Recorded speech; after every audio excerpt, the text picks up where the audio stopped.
Hey friends, I wanted to share a little bit of the journey I've had over the last year.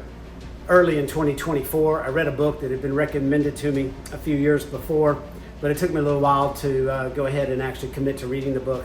It was Younger Next Year.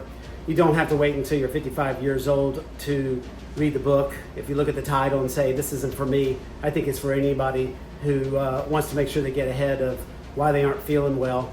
I know my body and arthritis and different things had started to hurt, that I was considering myself to be very active. But literally in the middle of reading one of the chapters, I popped up and started working, and I've closed out about 400 days in a row now over the last year and a couple of months. And I thought today I would take you through the exercise routine. I have continued to read a couple other books in the series. For me to have been a triathlete as a teenager, it really surprised me, first of all, that I didn't have to work out as hard as I thought I had to work out. That's one of the things that I felt very relieved about. I thought that I needed to have a target heart rate of over 80. I thought I needed to get some maximum intensity. But in fact, actually, 60 to 70% of a person's target heart rate is really all that it needs to get to be able to get the ball rolling. So that was relief number one early last year. And I found out how easy it was to track it with electronic devices. Technology today has evolved to know your target heart rate. You don't have to be a professional athlete or an Olympian to know how important it is to track your heart rate. And they address that in the book, even though the book is a number of years old now at this particular point.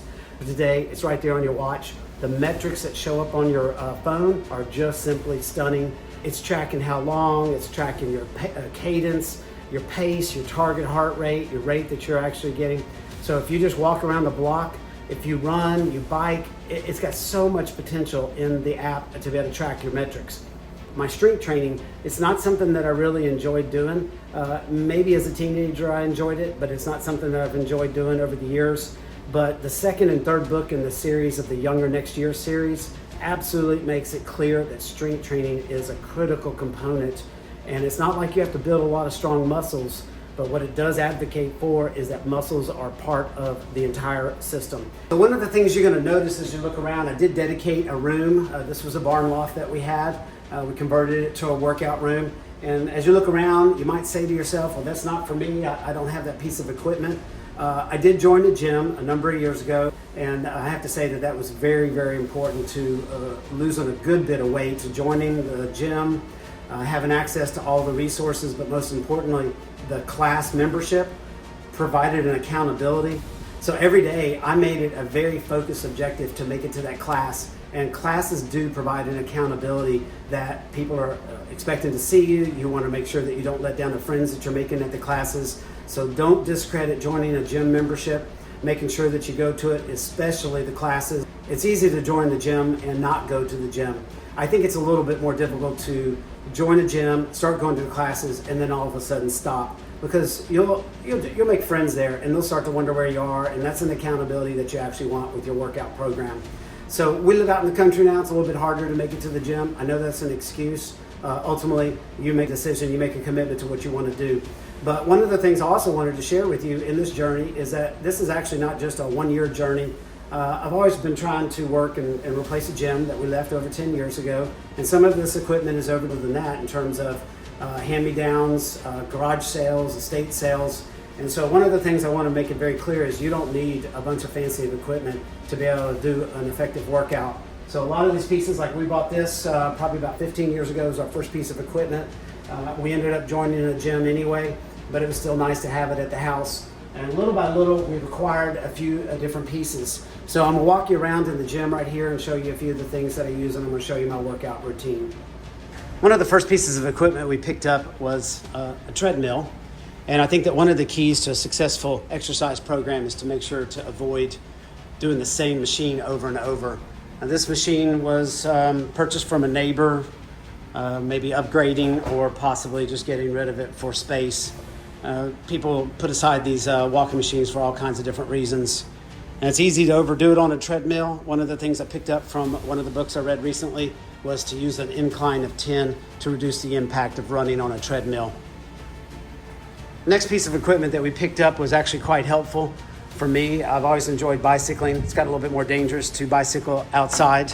And this is a very special bicycle. It's not a spin, which means that there's not a flywheel that keeps going. So if I stop, if I'm pedaling along and I come to a stop, then I can do that. There's not a lot of bikes that do that out there on the open market. So this was a pretty nice find. Picked this up used from somebody off of Craigslist in Houston.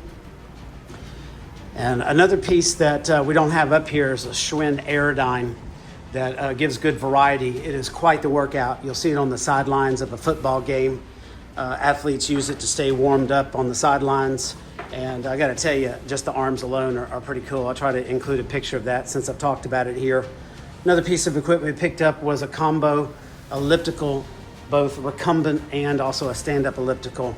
Now, the two ellipticals that we've got right here, and I think every piece of machinery in here was either purchased new, found on the side of the road, or donated by somebody. I think this was the only piece of equipment that we purchased new, and that was purchased from Academy. But this combo elliptical is actually pretty good. A lot of ellipticals are fairly jerky.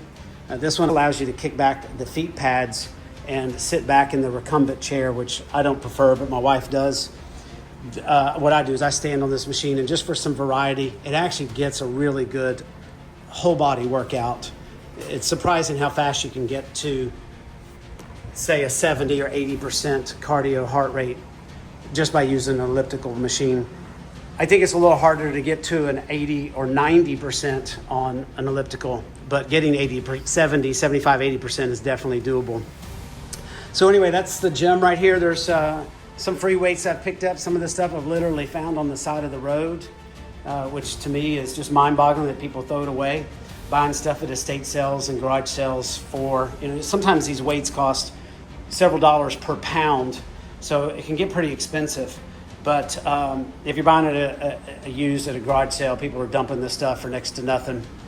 Another thing that's been key to working out, I think, is also having good music. So I do have a stereo system up here that provides some music that gives the energy and keeps that beat going for heart rate purposes. 2 times a week, I will do a bike. I'll do a treadmill 2 days a week. I do elliptical 1 or 2 days a week. And then also try to do rowing and then strength training. And strength training is supposed to be done really 2 days a week, but I barely get 1 day a week in, really. And that's been enough for me right now, but I am trying to push into a new set of intervals. Fortunately, the Apple Watch allows for a lot of interval training built into the watch, which is pretty cool. So sometimes the equipment is going to have the intervals built in, but that is something that I've just recently been reading about how important it was. One of the neat things about the computers built into the equipment are interval training. And so a lot of the things you want to look for are actually not the manual, do the same routine over and over for a full straight 30 minutes, but to get into interval training so that you're pushing for, say, 3 minutes and then resting for a recovery for 1 minute and then doing that 5-6 times during the course of a workout.